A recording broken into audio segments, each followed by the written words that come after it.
Aby Opel obhájil svoje tvrdenie o 5. generácii, pripravil nám takýto detailný ťahák, kde dopodrobna opisuje všetky zmeny na Corse.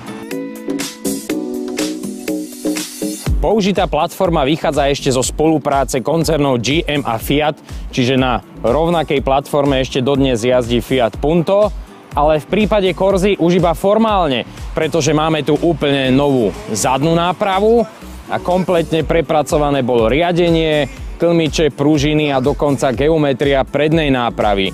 Čiže dá sa povedať, že podvozok je úplne nový, iba podlaha je identická s predchodcom. Z ďalších noviniek chcem upozorniť na predné bixenonové svetlá, zadnú parkovaciu kameru, to sú dva prvky, ktoré napríklad do novej Fabie nedostanete ani za príplatok. A ďalšou novinkou je kamera pod vnútorným spätným zrkadlom, ktorá sníma dopravné značky, slúži systému, ktorý udržiava auto v jazdnom pruhu, no a pomáha tiež ďalším asistentom.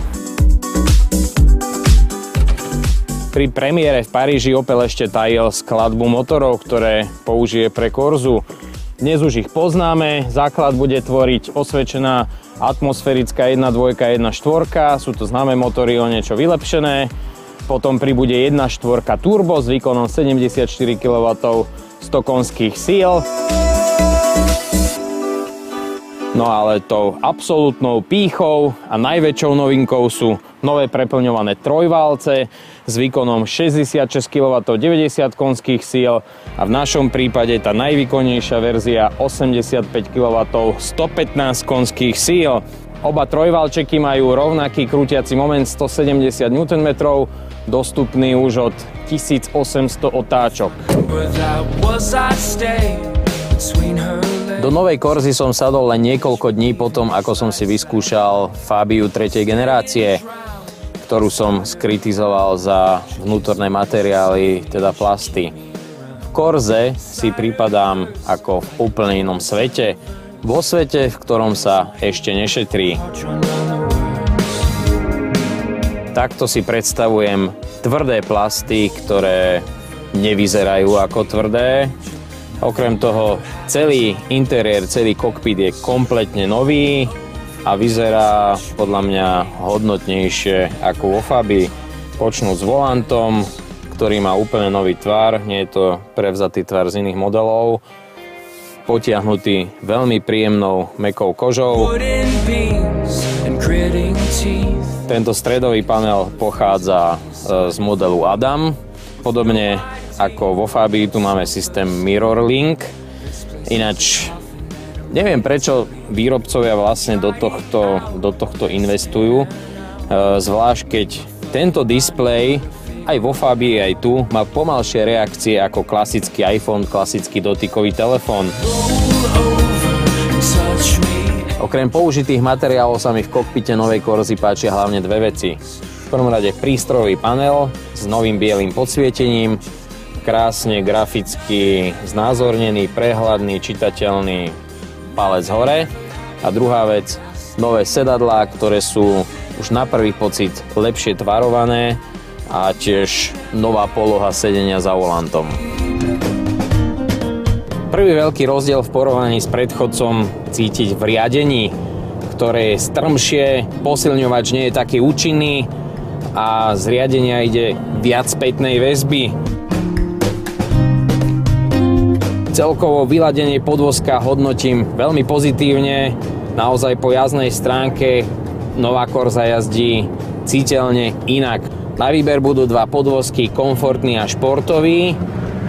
Pre ktoré verzie, aké výbavy a tak ďalej sa budú dodávať štandardne, si určujú jednotliví importéri. My momentálne jazdíme športový podvozok.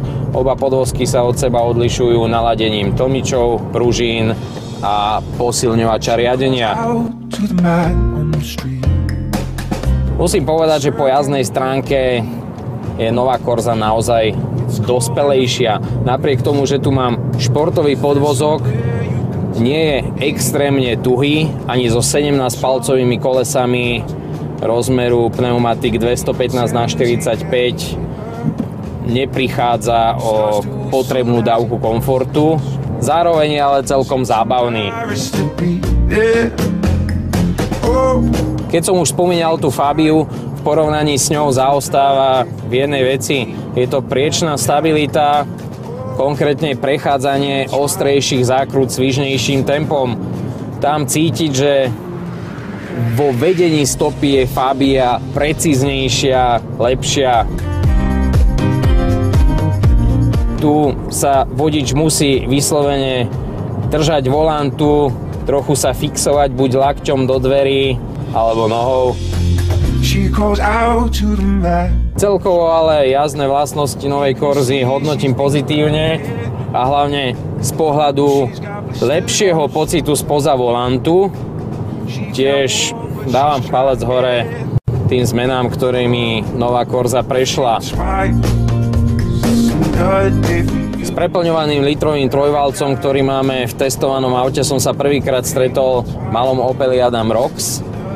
Už tam ma zaujal rýchlosťou reakcií na plyn, svojím točivým charakterom, aj kultúrou chodu. Napriek tomu, že akusticky počujem, že ide o trojvalec v ktoromkoľvek spektre otáčok, do interiéru sa neprenášajú takmer žiadne vibrácie. Je to vďaka kombinácii vyvažovacieho hriadela dvojhmotového zotrvačníka. Naozaj tá kultúra je výborná. Povedal by som, že charakterom sa mi tento trojvalček páči ešte viac ako litrový EcoBoost od Forda. Napríklad nie je taký citlivý na nízke otáčky. Keď potrebujete na dvojke pri 1000 otáčkach prejsť cez ležiaceho policajta, ale prekonať nejakú takú jemnú prekážku na ceste, nezakúcká sa, perfektne zvláda tieto nízke otáčky. Výraznejší ťah nastáva už od 1500 otáčok a najlepšie sa trojvalček cíti pri 2000 otáčkach. Klobúk dole pred tým, ako je trojvalček vyvážený. Ani na voľnobehu necítiť takmer žiadne vibrácie. Výborná práca motorárov a tiež sa mi páči, ako sa zbiera zo spodu. Aj pri výjazde do kopca stačí 2000 otáčok a trojvalec s tým nemá absolútne žiaden problém. Jeho pružnosť je obdivuhodná. Trojvalček naozaj Corse úplne stačí na bežné jazdenie, presuny po meste, okolí, dokonca celkom slušne sa s tým dá aj športovo povoziť. Vtedy ho ale samozrejme už treba viac točiť a tiež vtedy pocítite, že má malý objem, že to je iba litrový motor. V iných režimoch vám ale litrový objem a trojvalcová konštrukcia v ničom nebude prekážať. V dnešnej dobe šetrenia má evidentne zmysel pre niektorých výrobcov vziať osvedčené auto a radšej zainvestovať do úplne nového interiéru, nových motorov a nového podvozka.